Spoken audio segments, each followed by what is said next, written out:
ठीक है, दिख रहे हैं, चमक रहे। हेलो एवरीवन, आज का क्लास बहुत इंपॉर्टेंट होने वाला है क्योंकि एसी सर्किट का वह बात पढ़ने वाले हैं जो एग्जाम की दृष्टि से बहुत ही इंपॉर्टेंट है दोस्त। इसलिए इस पे ध्यान दीजिए, फोकस कीजिए और अच्छा से डिस्कस करने वाले हैं। आज के लेक्चर में हम लोग क्या क्या पढ़ेंगे। सबसे पहला पॉइंट पढ़ेंगे एलआर सर्किट के बारे में, आरसी सर्किट के बारे में, एलसी सर्किट के बारे में और एलसीआर का पैरेलल और सीरीज कॉम्बिनेशन देखने वाले हैं। तो जल्दी से इसको ध्यान से देखिए और जल्दी जल्दी से हम लोग पढ़ते हैं। पहला टॉपिक हम लोग पढ़ेंगे LR circuit. LR circuit, LR circuit, LR circuit क्या है? एलआर सर्किट यहाँ नाम से ही पता चल रहा है कि इंडक्टर और रिएक्टेंस रहेगा इस सर्किट में एसी सोर्स का, है ना। तो चलो इस फिगर को बना लेते हैं। इंडक्टर रहेगा हमारे पास और रेसिस्टेंस भी रहेगा हमारे पास, और इस तरह का सर्किट जो तैयार होगा इसे हम कहते हैं एलआर सर्किट। ये हुआ एल, ये हुआ आर, ये हुआ एसी सोर्स। ईएमएफ इसका होगा E = E naught sine omega T, और जिसमें ये होता है पीक ईएमएफ, सॉरी ये होता है इंस्टेंटेनियस ईएमएफ और ये होता है पीक ईएमएफ। ये होता है XL इसका रिएक्टेंस और इसका रिएक्टेंस हो गया XR, और XR का वैल्यू R ही होता है और XL का वैल्यू जो होता है ओमेगा L होता है। ये आपको पिछले वीडियो में मिल जाएगा, कंप्लीट डिस्कशन किया हुआ है। चलो आगे दोस्त इसके बारे में लिखते हैं। In this case circuit consists of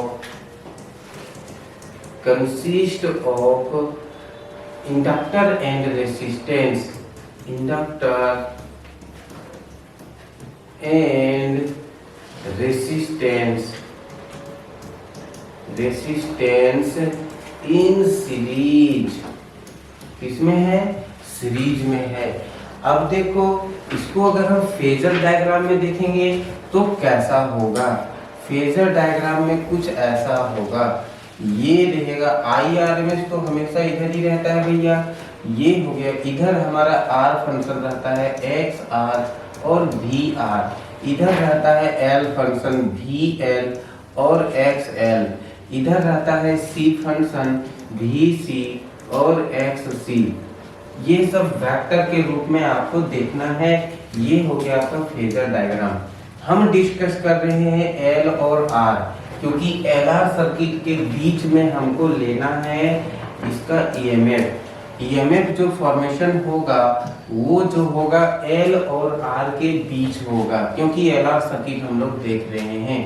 LR circuit में ये अगर हम इसको लेते हैं ERMS वैल्यू, तो ये होता है रिजल्टेंट EMF। किसका?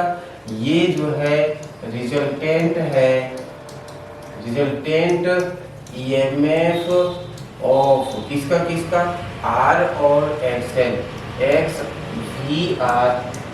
VR and VL। इसका जो होता है ERMS होता है, रिजल्टेंट होता है। तो अगर ERMS निकालना चाहते हो तो क्या हो जाएगा? अंडर रूट, रिजल्टेंट तो यही निकाला जाता है।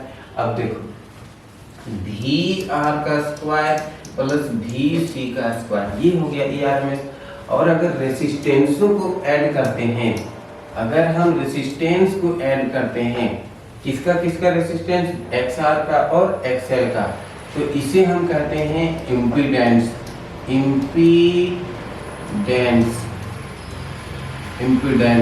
Z क्या होता है? इम्पीडेंस होता है।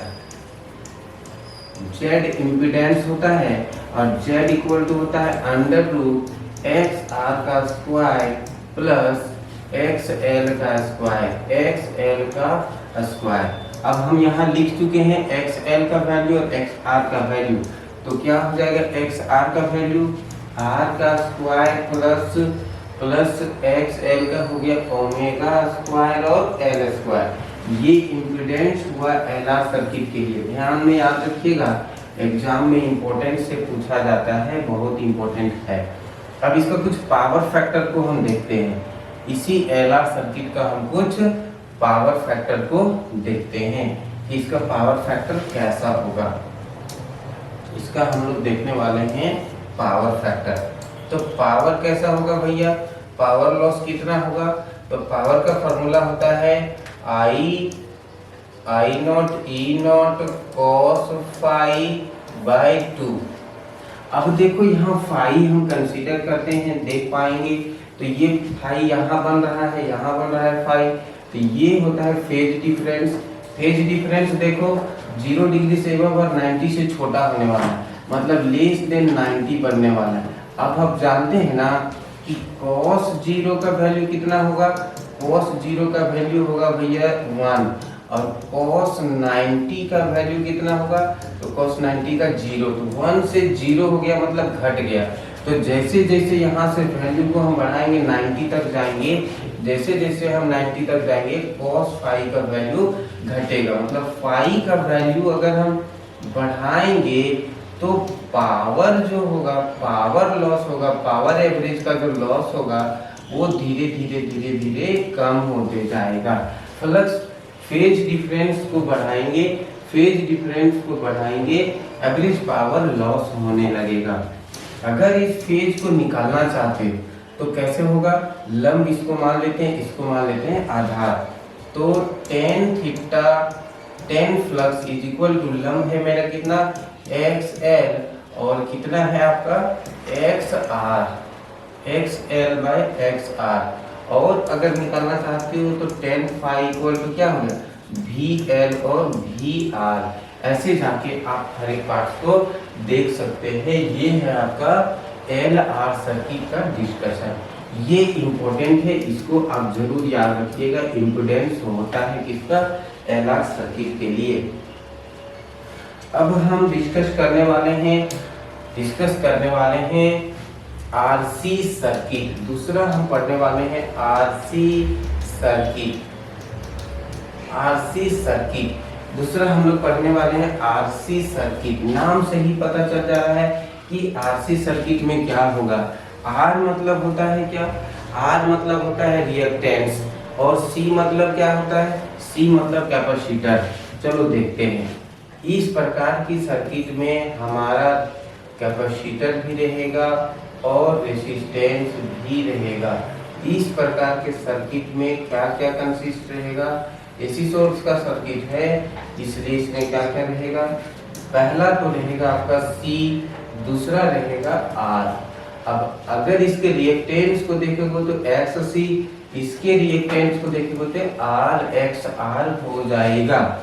तो दोस्त इसको अच्छा से देखो तो XC का वैल्यू होता है 1/ωc, पिछले क्लास में हमने बताया, और R का R ही होता है।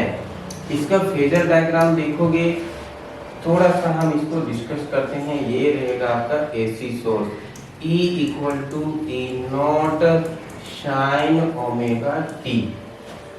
इन दिस केस इस केस में circuit consist of capacitor as well as resistance, capacitor and resistor, या फिर हम रेसिस्टेंस भी कह सकते हैं। इतनी सारी चीजें कंसिस्ट रहता है, किसमें रहता है, इन सीरीज में रहेगा। अभी इस फिगर का फेजर डायग्राम बनावे तो कैसा होगा, ये देखो इसका फेजर डायग्राम, ये IRMS तो इधर ही रहेगा, इधर हमने R फैक्टर को प्लेस किया, XR हो गया, ये हो जाएगा आपका VR हो जाएगा। इधर हम L फैक्टर को XL और VL फैक्टर को प्लेस किया, इधर हमने प्लेस किया XC और VC को प्लेस किया। अब देखो इसका ERMS किधर होगा, इसका ERMS किधर होगा, हम पढ़ रहे हैं RC सर्किट, तो इसका रिजल्टेंट किधर रहेगा, R और C के बीच, तो हमने इधर कर दिया, इधर कर दिया। तो इसके साथ ही अगर देखा जाए कि ये बनाया फेज, ये हो गया फेज डिफरेंस, ये हो गया ERMS, है ना, इधर हो गया Z, ये हो गया रिजल्टेंट, ये क्या हुआ रिजल्टेंट, रिजल्टेंट और किसका रिजल्टेंट होगा, VR और VC का, VR एंड VC, ये दोनों का रिजल्टेंट हो गया। ये Z कहलाएगा इम्पीडेंस, Z होता है इम्पीडेंस, किसका इम्पीडेंस है भैया, तो Z निकालने का तरीका हो जाएगा √XR और XC का स्क्वायर का प्लस, तो XR का स्क्वायर प्लस XC का स्क्वायर। अगर इसका वैल्यू रखने जाते हो तो XR का वैल्यू हमने बोला R होता है, तो हमने रख दिया R, प्लस कर देंगे, अब XC का हो जाएगा 1/ωc का स्क्वायर। ये हो गया इम्पीडेंस RC सर्किट का, ये हो गया इम्पीडेंस RC सर्किट का। पावर फैक्टर की ओर अगर हम चले, पावर फैक्टर इसका क्या होगा, RC सर्किट का पावर फैक्टर तो कुछ ऐसा होगा, पावर फैक्टर ये भी जो होगा फेज का वैल्यू लेस देन 90 होगा, लेस देन 90 होगा। पावर फैक्टर, पावर एवरेज कितना होगा, तो पावर एवरेज इसका होगा I0 E0 cos phi bye phase difference है 2। अब ये देखो इसका भी 90 से कम होगा, इसका भी वैल्यू जो होता है 90 से कम होता है, बट इस केस में करंट जो होगा लीड करेगा वोल्टेज को। इस केस में उसमें हमने तो बताया ही नहीं, इस केस में हमने बताया कि वोल्टेज लीड करेगा करंट को, voltage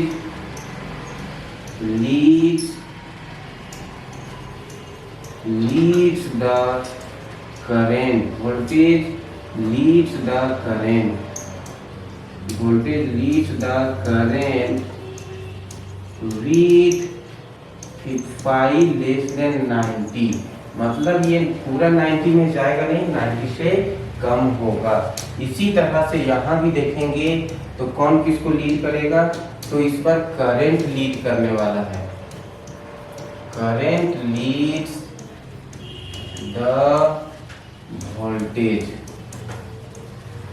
with phase difference phi less than 90।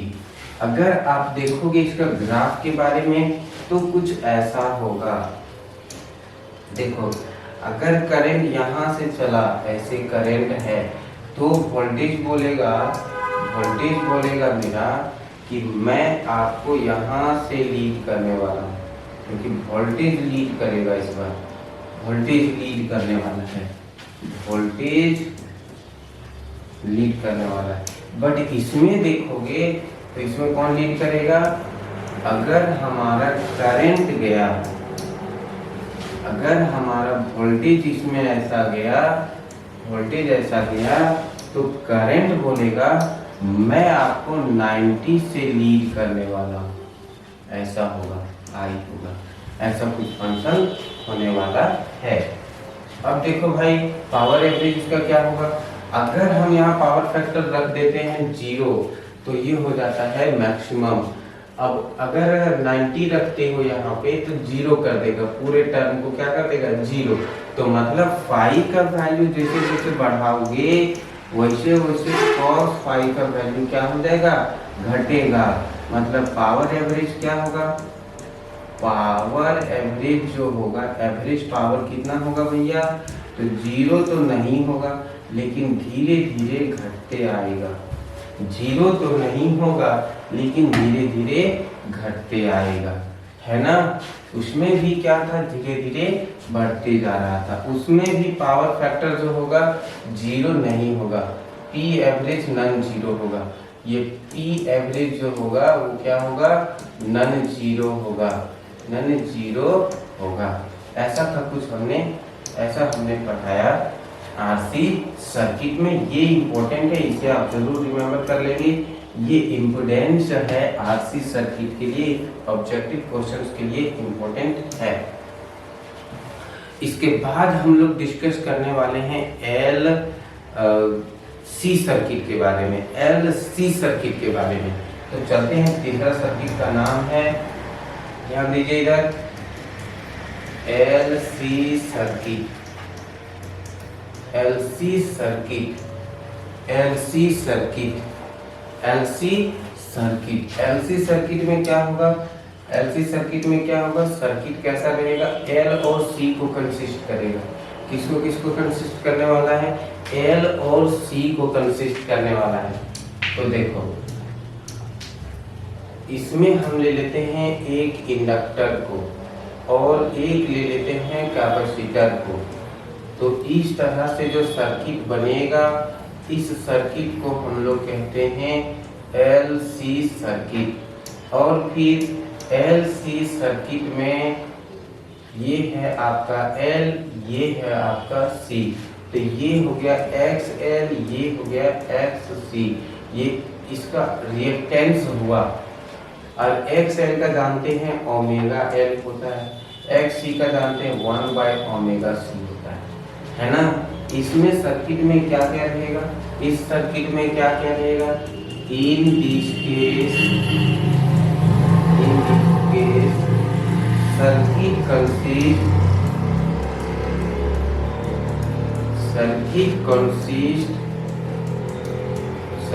Consist inductor and capacitor, inductor and capacitor in series. किसमें रहेगा, सीरीज में रहेगा। इंडक्टर एंड कैपेसिटर किसमें रहेगा, सीरीज में रहेगा। अब हम लोग देखने वाले हैं, देखो अगर हम इसमें देखेंगे इसका फेजर डायग्राम की ओर चलते हैं, तो इसका फेजर डायग्राम कैसा होगा,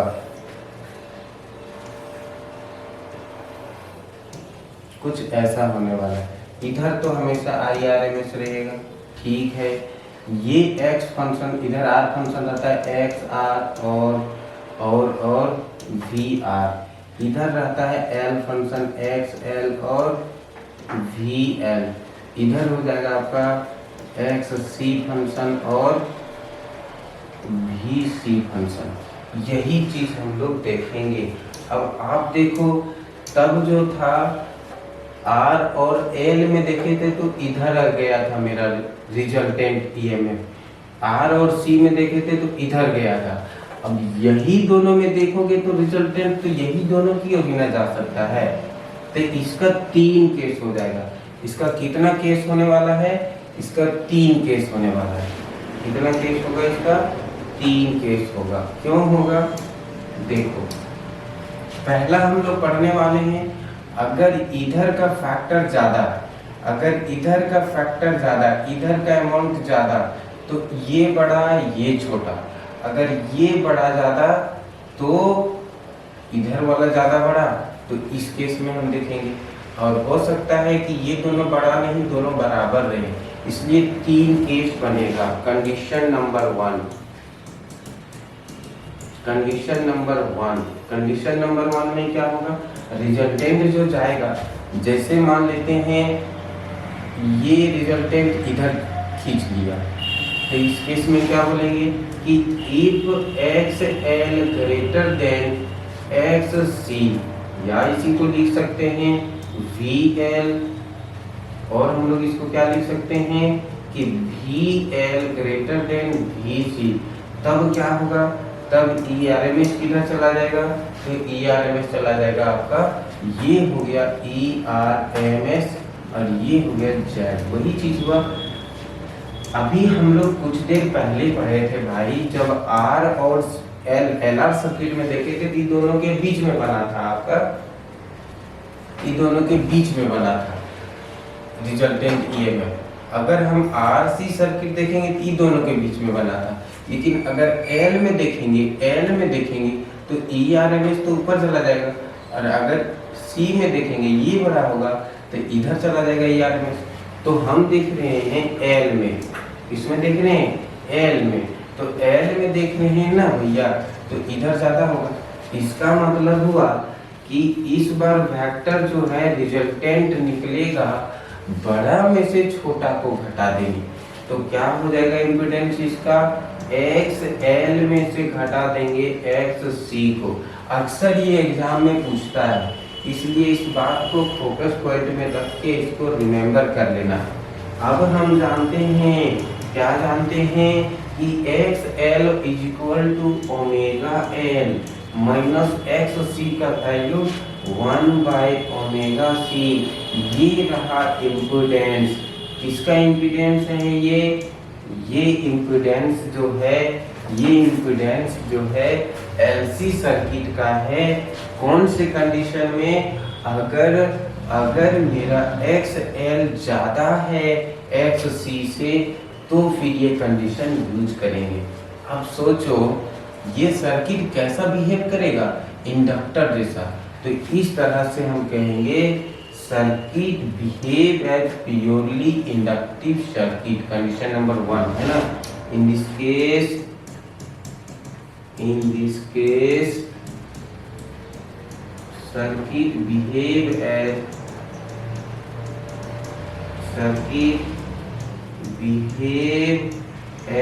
प्योरली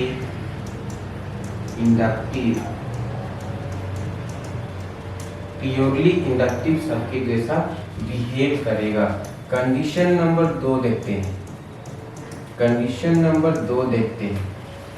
नंबर 2 में हम देखेंगे तो पाएंगे, क्या पाएंगे कि एक्स सी अगर बड़ा है एक्स एल से, एक्स एल से, तो हम इसमें बोलेंगे कि इसका इम्पीडेंस कैसे निकलेगा, तो एक्स सी में से सब्ट्रैक्ट कर देंगे एक्स एल को। अब एक्स सी मेरा क्या है, ये इम्पीडेंस है Z equal to RC circuit का दूसरा कंडीशन का, जब ये बड़ा रहेगा तब, तो क्या हो जाएगा, एफ सी का वैल्यू कितना हो गया 1/ओमेगा सी माइनस ओमेगा इंटू एल। ये हो गया इम्पीडेंस। किसका इम्पीडेंस है भैया, तो ये इम्पीडेंस है एलसी सर्किट का सेकेंड कंडीशन। और इसको तुम ऐसे भी लिख सकते हो, यहाँ हम x के रूप में दिखाए हैं, आप इसे ना दूसरे फॉर्म में v के रूप में भी दिखा सकते हो, और करके लिख लो। और क्या लिख सकते हैं कि VC बड़ा होगा VL से। ये कैसा बिहेव करेगा सर्किट प्योरली कैपेसिटी बिहेव करेगा। In this case circuit behave purely capacitive.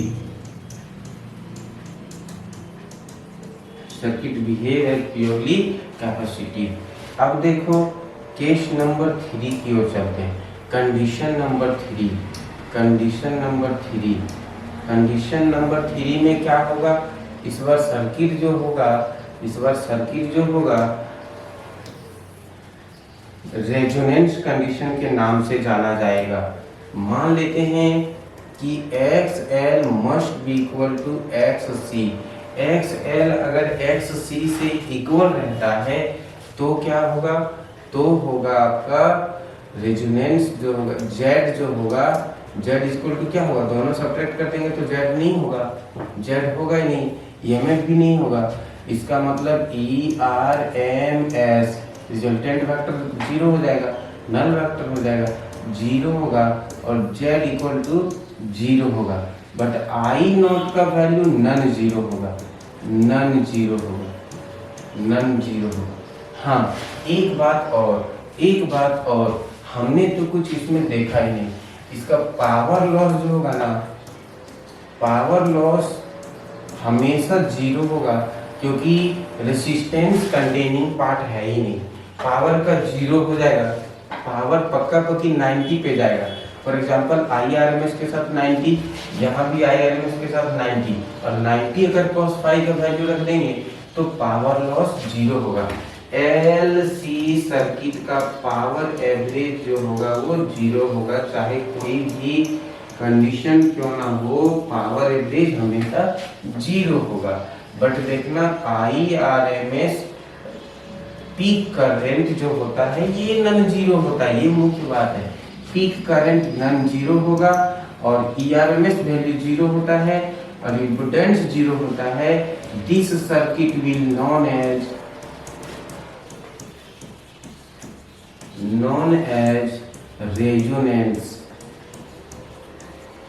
Resonance.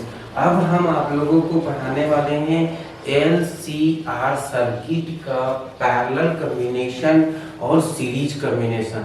यहाँ तक अगर क्लियर हो गया तो आप हमें बताइए, जल्दी से नोट कर लीजिए।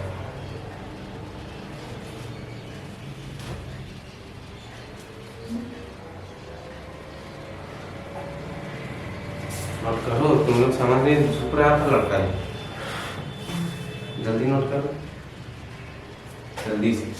पीछे कर दें क्या? नहीं समझ में आया?